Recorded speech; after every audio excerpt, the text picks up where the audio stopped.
Welcome to the Mayor Show, and we have some really important news for you here this morning. A lot of things that I didn't know about, a group that is doing a lot of work in the communities, very important work, and it's called the Advocates for Homeless and Those in Need.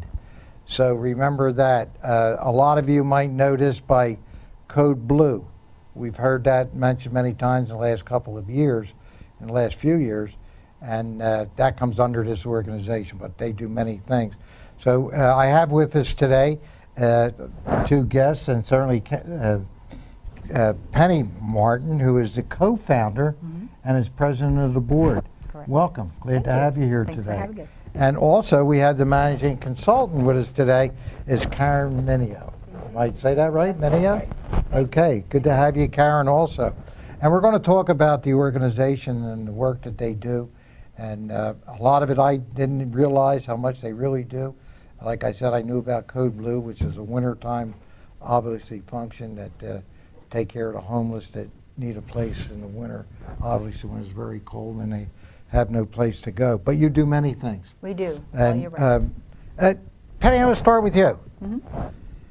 Since I know some of the answers to this, I've learned just a few minutes ago. How did this organization get started? It started in 2009 when a church I was attending decided to have a Valentine dinner. Part of our congregation and a retired pastor knew of some homeless encampments that were close by. And our church decided to host a Valentine dinner and invite our homeless friends to this, to know that they're cared about and we love them and see what we could do for them. But we didn't think it through. We didn't realize, they could hear about it, but how are they going to get there? So a few of our homeless were able to come because they were picked up, but we ended up packing up the food, taking it to a local business, and had called the police ahead of time who knew where the encampments were. They went down into the encampments, told people we had food for them, and that they started coming up and we were feeding them out of the trunk, which got us to build relationships with them and got them to understand they could trust us, because you would never walk into an encampment or to anyone's home and just expect to be welcome. So it was the beginning of building important relationships with our homeless community. So we had that meal, and from there we started building relationships, and Code Blue was born in 2009. 2009. Mm-hmm. Not that long ago. Not that long ago. It's gone quickly, but a lot of things have happened. I was a little bit younger back then. We all were. I wish I was back at what we're talking about. Karen, why don't you tell us a little bit about, as a managing consultant, what you do? Sure. So I was hired as a managing consultant a year ago to help with fundraising, grant writing, marketing, PR in the community. We have 4 part-time consultants who help with running the missions. The organization was 100% volunteer driven until April of last year. So they hired us and we fell in love with the organization and really have tried to get the word out to the community that we are year long, that we have all these missions. We have 3 buses that take the homeless to 30 different houses of worship for meals, almost nightly, almost 30 times a month. We have a Those in Need mission where we hired a part-time consultant to handle all of the calls that come in from those who need emergency shelter, need a ride to a doctor. How does that word get out? How would they know? How would they know to call? Well, a lot of us through the agencies. As I said before, we started out with Code Blue, but from that grew all of these other missions. Right. Our phone was ringing for more than just Code Blue. There were needs out there. There were people that didn't have any food. There were people that couldn't pay their electric or utility bill or couldn't pay for a prescription. And at the time, we were just doing Code Blue. So the mission came from the needs of the calls. How it gets out there is we work with a lot of the local Bucks County agencies. There are many wonderful agencies in Bucks County. The Opportunity Council, Bucks County Housing Group. The first place anyone who's homeless should call is the Bucks County Housing Link number, and they're connected with many of the other groups. So a lot of our referral calls, we call that the TIN mission, Those in Need mission, the daily calls that come in, are referred to us from veterans associations, homeless vets are out there. Oh, gosh. You know, the drug ProAct and many of the mental health organizations. There's so many people in need in our community. So the agencies know about us, and our homeless friends and in our community, they refer us to people. So there are a lot of people that know about AHTN, and that keeps our influx of calls continuing to grow. So would they call you direct? Is there people that could call your agency now? Like, Absolutely. obviously you're working there, so somebody's there to answer a phone? So Nikki Farrier is our resource consultant for the Those in Need mission. So those calls do go to Nikki, and she has a budget. We get a grant from Catholic Health East, St. Mary's, and that helps fund all of the emergency shelter that is needed, help with rent or utilities, rides to the food pantry, prescriptions, eyeglasses, whatever the needs may be. There is a budget, and it's not a great budget. We could double the budget. You know, as always, organizations, I see two things: volunteers and certainly funding. Correct. Are Correct. the two most important things. Probably, I don't know which is easiest, but hopefully you get plenty of volunteers that want to help. We have a couple of hundred active volunteers, and we need 18 volunteers for every one Code Blue night, which is a lot of coordination. We had 44 nights this past Code Blue season. We had 166 homeless guests who stayed in one of our 4 churches. We moved month to month, 4 different churches, and we had 166 guests who needed a place to come out of the cold. Yeah, And that was our individual guests. What was the total number that we served those over? Yeah, The it was. total number? I'm not sure the total. Well, that was individual guests. Was right. And then 166. it's really, when you think about that, every night we're open, it's usually over 1,000 people that we service Well, in that 4-month period. I talked to you a little bit earlier, and one of the things surprised me. Bensalem doesn't have a place where They don't have a Code Blue site yet. That's something that we'd like to. We've actually trained Central Bucks and Upper Bucks as well over the years, because when we first started in 2009, we were the only Code Blue. I was surprised to hear when I started the organization, we didn't have a name. I just called it Homeless in Need, and I put the word out, and my meetings started with 10 people, then 20 people, then 30 people, and then we presented to the county, and then by November of 2009, December 1, we started with our first Code Blue. But I was surprised we were the only county in the tri-state area that did not have a Code Blue in place. Oh, wow. I didn't even know I'm ashamed to say I didn't know what a Code Blue shelter was until this, and most of our community didn't either. So when we began, we were the only location in the entire large county of Bucks County to service our homeless. But the issue was getting the people from Upper Bucks and Central Bucks down to our locations in Lower Bucks. So we planted seeds, and people, through their graciousness and organization, we trained people in Central Bucks and in Upper Bucks, and they now have Code Blue shelters.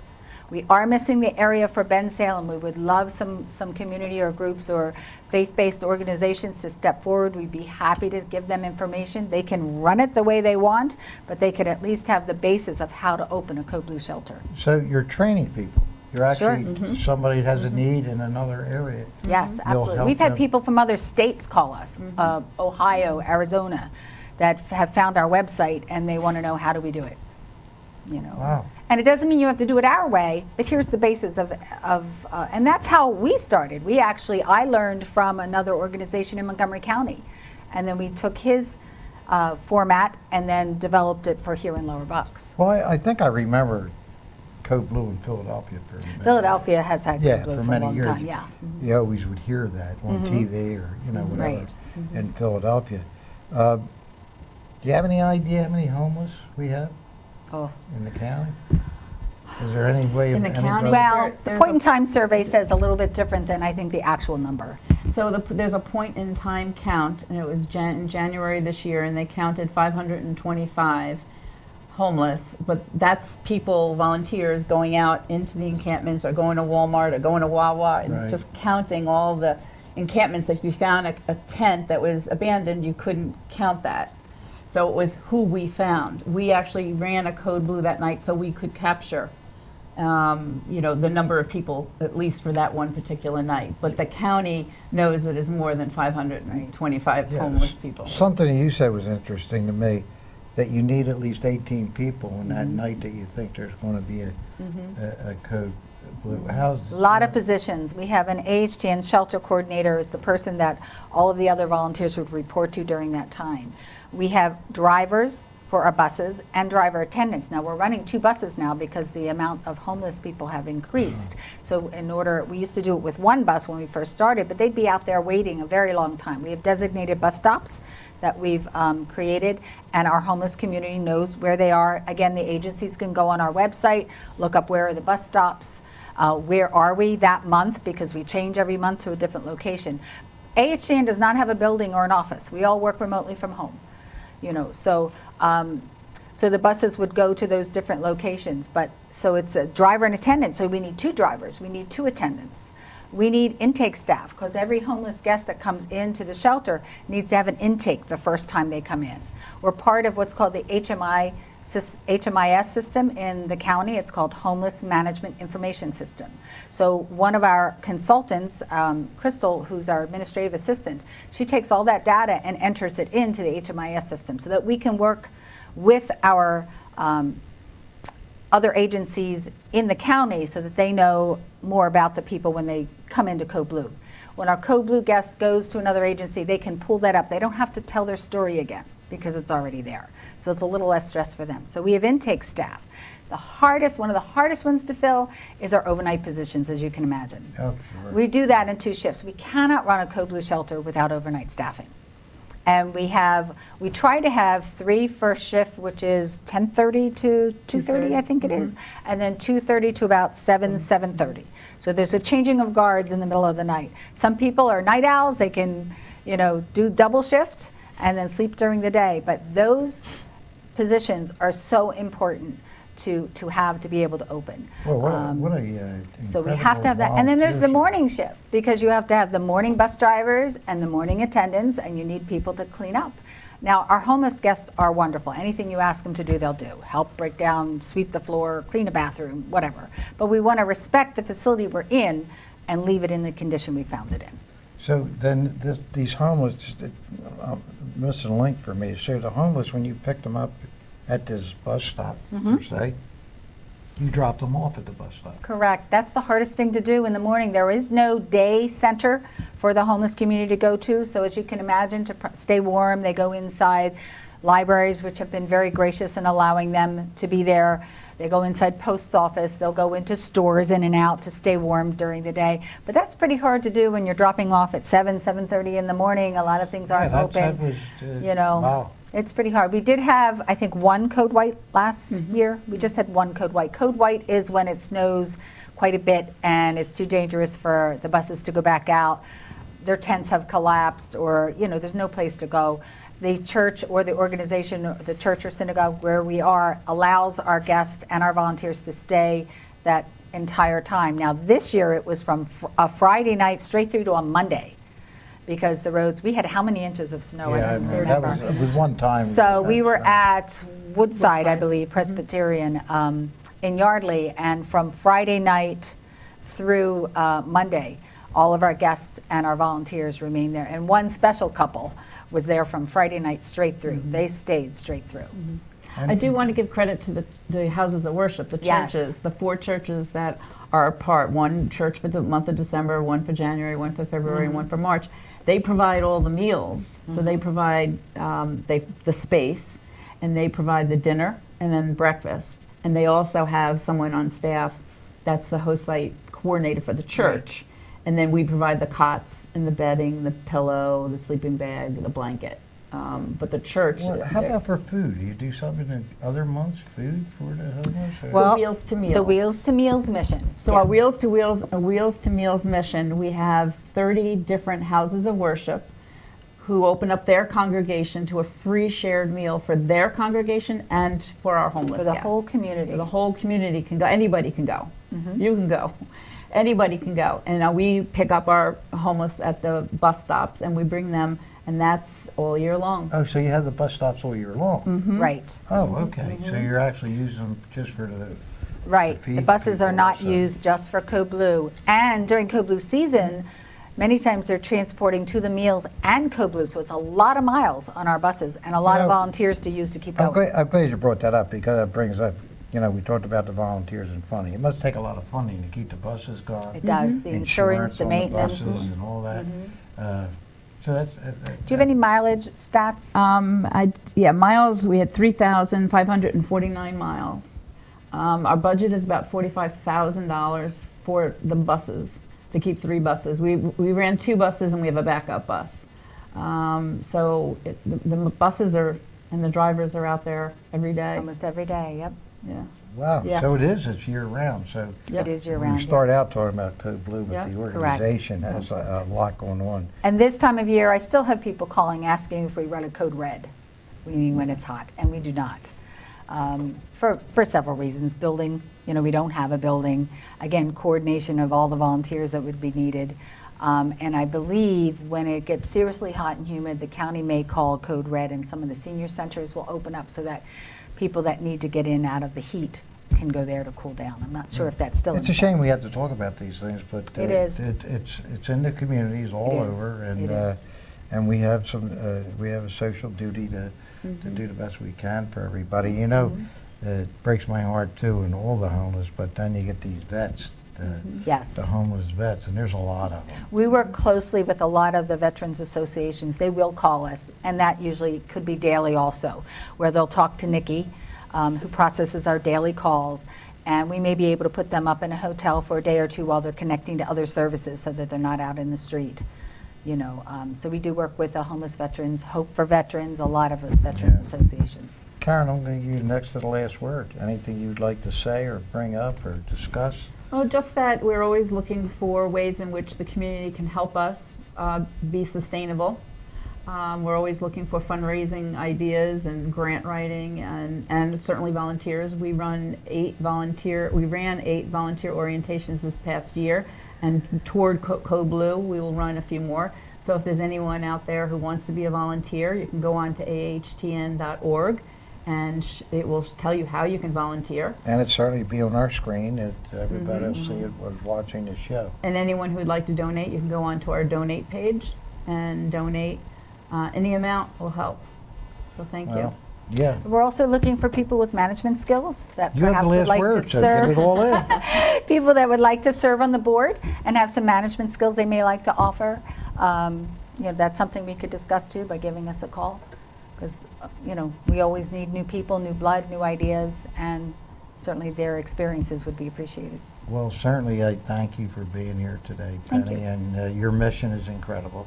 Thank you. And certainly it needs, like you said, funding is important. I understand it, believe me. None of it happens though Yes, without the volunteer base. Oh, None of it happens without the volunteers. I wouldn't even be in the position I'm in today if it wasn't for volunteers. Right. Volunteers do our community. Believe me, they've been involved. That's what I was when I first retired out of business and got involved. Was a volunteer. And you get a lot out of volunteering. Oh, yeah. When you're helping they have people, that you passion get- in their heart. Absolutely. That's all they needed. They need Absolutely. that first. Yep. So I want to thank you. Thank you. God bless you, Penny, for the Thank great you. work He that you're does. doing. Thank And you very Karen, much. nice meeting you also, and you have a mission to Yeah. accomplish, so both of you, and it sounds like you're We'll doing a keep you heck of a posted. job with your board and the volunteers, and I commend you on that, and I thank all the volunteers with your organization for their Thank help. you. Thank you so much for having us. God bless both of you. Thank you. Till next time, everybody, God bless.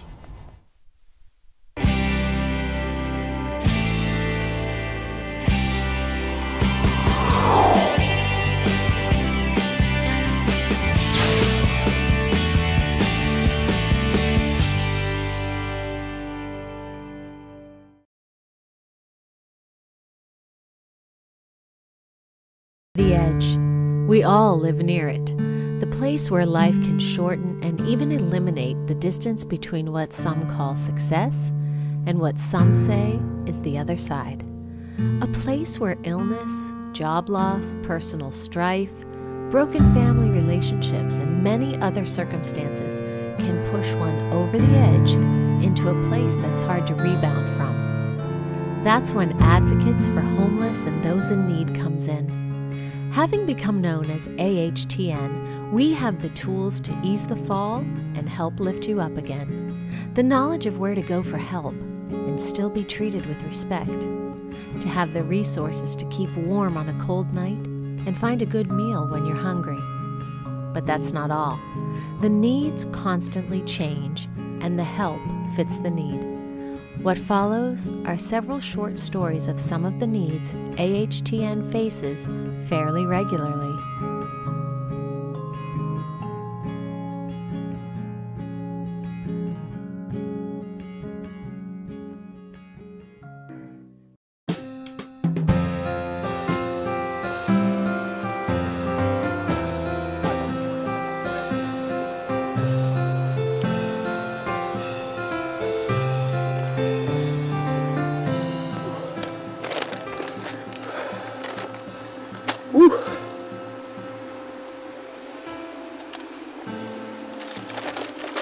Hey man, you have a cigarette? Sorry buddy, I don't smoke. Would you like half my sandwich? No thanks, mate. Wonder if he knows this is where I sleep. This is my home. This is my bench. How can I tell him?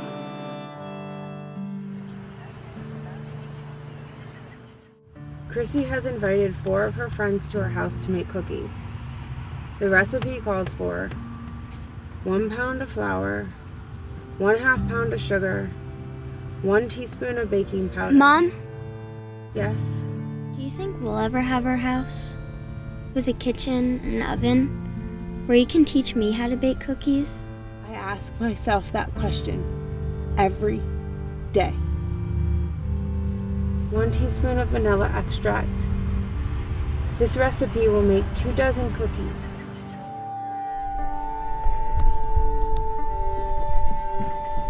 I eat at school.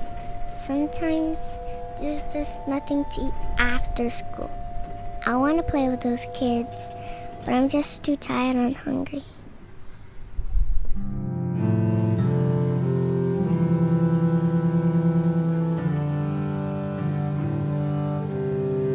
I feel like I've done everything right. Got myself a degree, looking for a job. I don't know how I'm gonna pay my student loans, my rent. I guess my only option is to ask my brother if I can crash at his place. If not, I'm gonna be living on the streets. What's the matter, Grandma? Never thought I'd be raising kids again in my 60s, but 3 years ago when I lost my daughter to drugs, I did what I had to do. I love these 2. It's hard to raise my family on nothing but Social Security. I haven't had the heart to tell them that we were losing the apartment. I just keep hoping for a miracle.